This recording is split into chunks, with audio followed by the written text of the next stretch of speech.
عارف يا ابراهيم، انا عاوز اقول لك كلمه. تخيل احنا كجمهور نادي الزمالك قاعدين بنتفرج على ماتش الاهلي والزمالك، والزمالك كسبان 2-0، وقاعدين برضو حاطين ايدينا على قلبنا وخايفين ومتاكدين ان الزمالك هتخسر الماتش، وبالفعل بتخسر. تعالى قصادنا بقى في عكس الجمهور بتاع النادي الاهلي. النادي الاهلي وجمهوره قاعدين وخسرانين 2-0، وبالعكس بيشجعوا لحد اخر دقيقه، ولكن مؤمنين ان اللاعيبه ده اهي بفضل ربنا هتفوز، وبالفعل بتعمل رومنتادا وبتفوز. هو ده الفرق ما بين الزمالك والاهلي. السلام عليكم ورحمه الله وبركاته. يا رب انصر اخونا في غزه واشف مرضاهم رب العالمين، وانصرهم على اعدائنا اللهم امين يا رب العالمين، واحفظ مصر واجعلها امنا امانا اللهم امين يا رب العالمين. وقبل ما نبدا يا صديقي العزيز، اللايك بتاعك الجميل، ولو مش مشترك في القناه اشترك علشان يوصلك كل جديد، واذكر الله وصلى على النبي. تعال نشوف مين اللي قال الكلمتين دول. الكلمتين دول اللي قالهم الفنان احمد فتحي لما كان في برنامج الاستاذ ابراهيم فايق. طيب، هل الكلام ده صحيح؟ بالفعل صحيح، بالفعل صحيح. ليه؟ جمهور النادي الاهلي مؤمن ومتاكد ان اللاعب اللي بيلعب ده هو بيلعب بروح الفانلة الحمراء، بيلعب بانتمائه، بيلعب علشان خاطر جمهوره. اما قصادك الناحيه التانيه في الزمالك، جمهور نادي الزمالك عارف ان اللاعب ده جاي يلعب عشان خاطر ياخد فلوس، مش جاي يلعب عشان انتماء، مش جاي يلعب عشان جمهور، مش جاي يلعب عشان فريق. والدليل عندك شيكو بنزا. عندك شيكو بنزا اتضارب مع المدرب فريرا قبل مباراة القمة، قال مش هلعب مباراة القمة ولا هدخل المعركة ديت غير لما اخد فلوسي.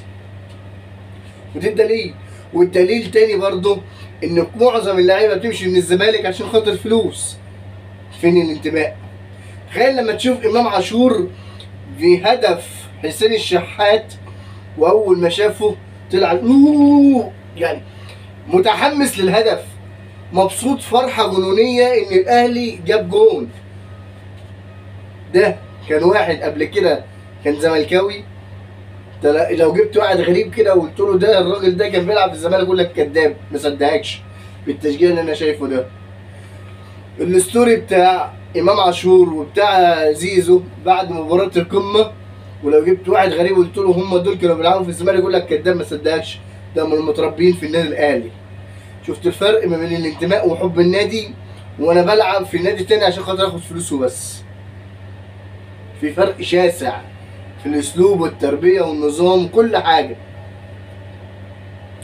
الدنيا هايجه والدنيا مولعه داخل نادي الزمالك. ليه يا سيدي؟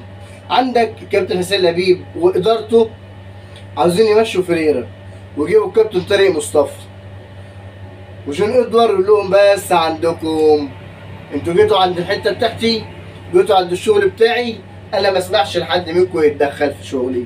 انا راجل بتاع كوره، وانتوا جايبيني وماضيين معايا عقود عشان امسك الكوره، وبالفعل تجربتي ناجحه لحد وقتنا هذا. مش معنى ذلك ان المدرب بتاعي خسر مباراه يبقى امشيه، لا طبعا. انا هصر على انه فريرة هيكمل، وفريرة فعلا هيكمل. تتخيل الخناقه اللي ما بين احمد سليمان وما بين هشام نصر في قلب النادي، ويرفعوا على بعض الكراسي ويضربوا بعض عشان واحد منهم عاوز يخلي نادي الزمالك يلعب بالتيشيرت الابيض، والتاني عاوز يخلي نادي الزمالك يلعب بالتيشيرت الازرق الاحتياطي. شايف التفاهه بتاع الاعضاء وصل لحد فين؟ عدم التفاهم بينهم ومن بعض. لما تلاقي كل اعضاء مجلس اداره نادي الزمالك كلها في قلب الاعلام، ده طالع يتكلم كلمه وده يقول كلمه، وده يقول اسرار عن ده وده يقول اسرار عن ده، وده يفتح عن ده وده يفتح عن ده. عمرك شفت عضو من اعضاء النادي الاهلي في الاعلام؟ ولا عمرك هتشوف. ليه؟ لان بنشتغل بصمت. عندك الدنيا هايجه برضه في نادي الزمالك. بسبب ايه؟ بسبب ان حسام عبد المجيد بارك وهنى جماهير النادي الاهلي، لعيبه النادي الاهلي. يعني واحد زي محمد علي بن رمضان، انا ما شاف محمد علي بن رمضان فين؟ ولا هو عمره اتقابل مع محمد علي بن رمضان عشان يروح يهنيه ويضحك في وشه، وقابل فلان يهنيه، وقابل ده يهنيه. كله بقى قاعد بقى هو الراجل لسه ما جددش عقده، الراجل خلاص ده بشار انه خلاص، بيقول لهم انا جاي لكم اهو، وده يقول له مستعجلينك ومحتاجينك يا عم حسام، ويلا يا عم حسام الجدع يا عم حسام. نفس الكلام اللي كان بيتقال لزيزو. طب لما انت خايف وقلقان وحاطط ايدك على قلبك، ما جددتلوش ليه؟ ما بتديلوش فلوسه ليه؟ ما هي المشكله من عندك، مش من عند حسام عبد المجيد ولا من عند الاهلي. المشكله من عندك. يعني تجربه جون اودور اللي ناجحه ديت واقفه على عنصر واحد، وهي الماليه، الفلوس. كمان الله يا باشا، ادفع يا باشا وهتلاقي اللعيبه بتاكل الزلط معاك. لكن انت ما بتدفعش، بعاوزهم يلعبوا لك ليه؟ ما طبيعي بالعقل. انا واحد شغال في شغلانه عاوز اقبض عشان اكل عيالي، مش عشان احوش عندك الفلوس. من اهم الدروس المستفاده برضو في مباراه القمه اللي فاتت دهيت، انت عندك النادي الاهلي فاز من غير مين؟ فاز من غير زيزو، كسب من غير امام، فاز من غير محمد شكري، فاز من غير العتاوله داخل النادي الاهلي. يعني بمعنى ان النادي الاهلي فمن حضر، يعني بمعنى ان النادي الاهلي مش هيقف على اي لاعب، اللي عاوز يمشي يجيب عرض ويتكل على الله. ولكن احنا بنراعي اللاعيبه اللي بتشتغل معانا، اللي بتلعب معانا. صلاح النهارده الكابتن وليد صلاح من غير ما حد يكلمه، من غير ما حد يقول له تلت التلاته كام، صرح وافرج عن مستحقات اللعيبه.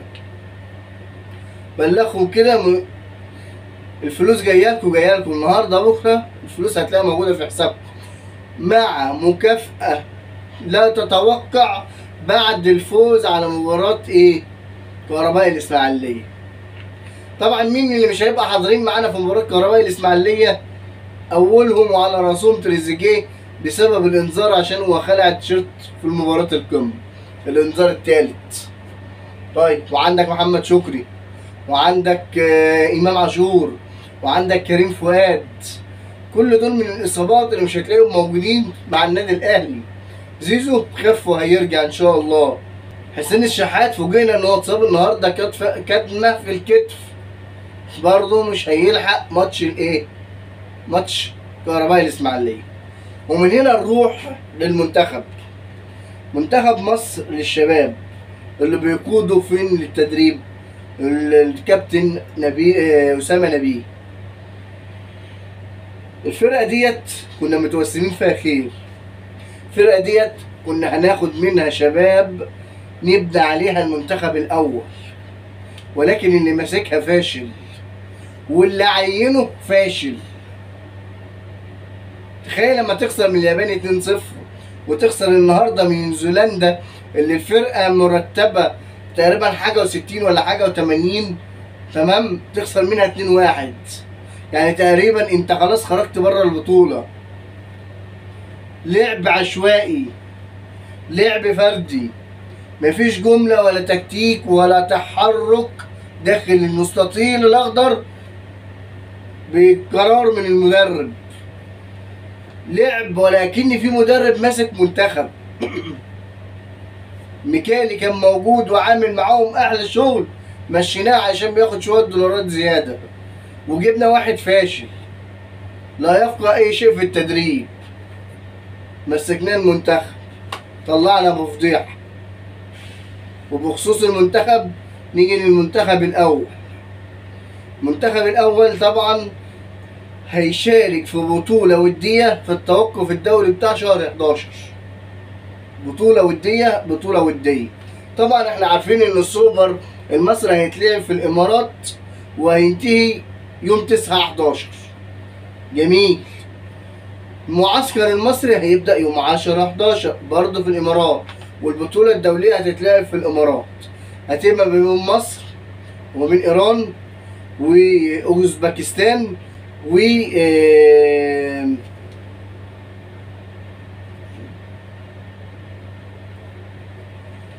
وكاب فردي. هتبقى بطولة ودية كده محترمة زي البطولة اللي فاتت كده بتاعت كرواتيا ونيوزيلندا وحاجة زي كده يعني. طيب كابتن حلمي طولان اكتشف لعيبه محترمه داخل الدوري المصري، وعلى راسهم وابرزهم باك شمال في الغزل المحله، بيلعب في غزل المحله. والمنتخب الثاني بتاع الكابتن حلمي طولان عامل اداء كويس وعامل نتائج كويسه. تمام. اكتشف بعض العناصر الكويسه داخل الدوري المصري، وعلى راسهم الباك الشمال بتاع غزل المحله.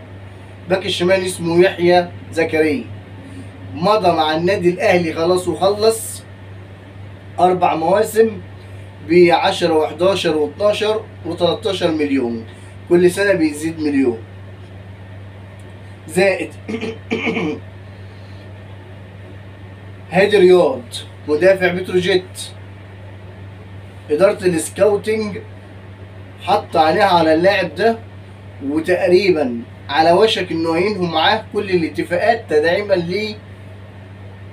لدفاع النادي الاهلي. طيب بخصوص اشرف داري، طبعا النادي الاهلي خلاص خد قرار ان اشرف داري متكل على الله ماشي. جاب عرض محترم من فرنسا، من الخليج، من اي حته، وجه ايا كان العرض بقى يجيبه يتكل على الله، انا عاوز مكانه اجيب فيه مهاجم محترم. طيب عاوز يمشي بالتراضي وفسخ بالتعاقد بالتراضي، يمشي يا باشا مفيش مشكله لو ما عرفش يجيب عرض، عشان انا برضه عاوز مكانه. ده قرار نهائي اللي راجع فيه داخل النادي الاهلي.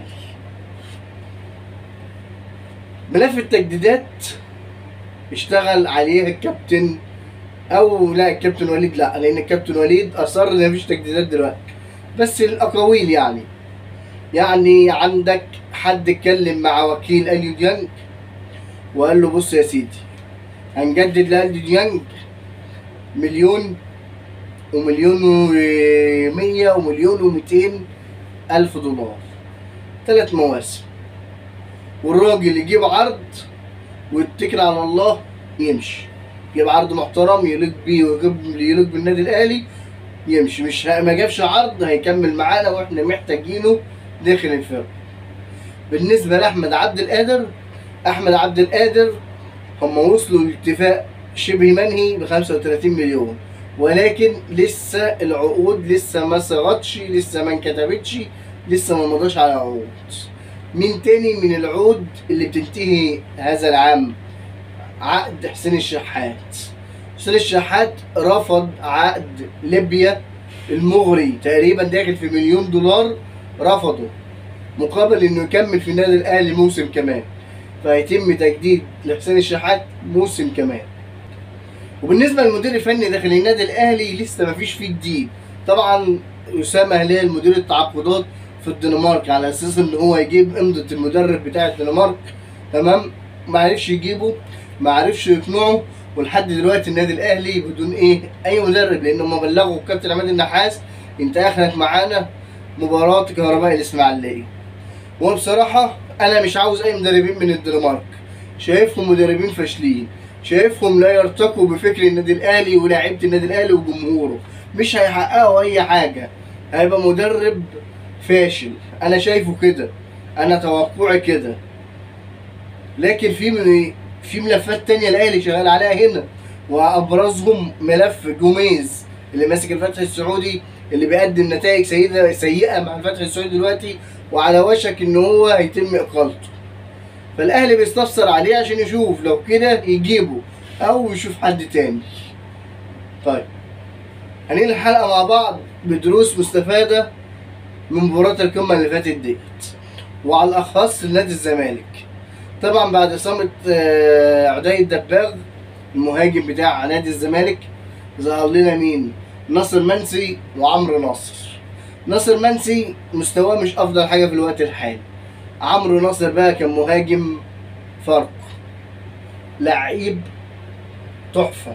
خلاص اللاعب ده جات له الفرصه ان يا ريت يمسك فيها وما يسيبهاش، هيتألق مع نادي الزمالك فعلا. ولو وصلتوا معايا لحد هنا اذكروا الله وصلوا على النبي، وفضلا وليس امرا اللايك بتاعك الجميل، ولو مش مشترك في القناه اشترك علشان يوصلك كل جديد. والسلام عليكم ورحمه الله وبركاته.